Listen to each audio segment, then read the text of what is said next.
Hi team, I wanted to go over with you how to review a transaction report and what a transaction report is for.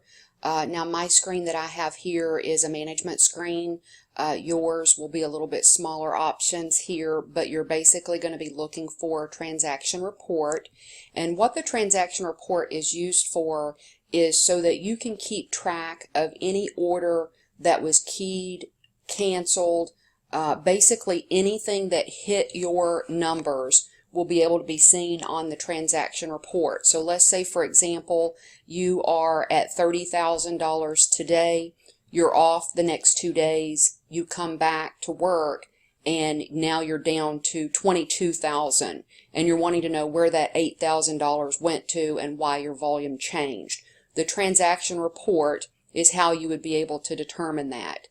Same thing if you had an increase in sales, you can pull the transaction report to see what hit your numbers to go up. Some of the things that could affect that would be like if there was a cancellation while you were off, maybe there was someone who came in and reselected, so a sales associate who was there had to cancel your order and rekey it, and so now it's entered as a split sale. So any of these kind of things can affect your number, and the way you would do that is simply once you get into the transaction report, you're going to check your location.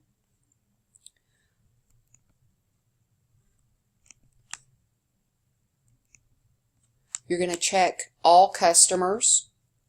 You're going to put the dates of concern. So let's say the dates that you were out of the store that you wanted to look at was September 15th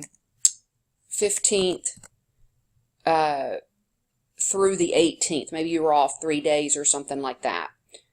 So you're going to put in 9/15 to 9/18 because those are the only dates really that are of concern.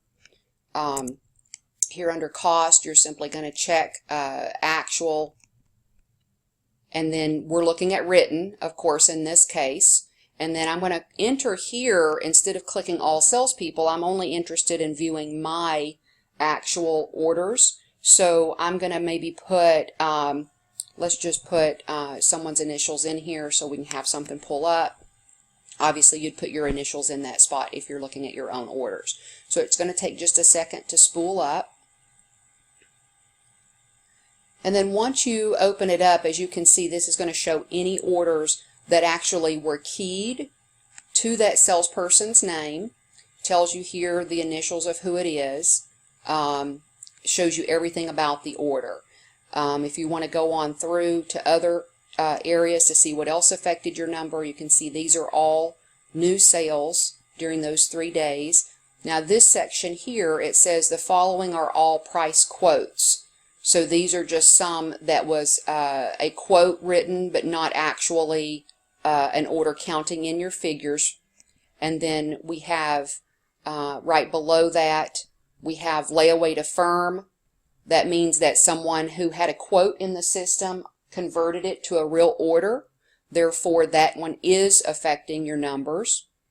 And then from there, you have cancellations. So if something gets canceled, this right here is where it's going to be shown. So basically, if your numbers went down, that would be the first place I would look, is under cancellations to see why.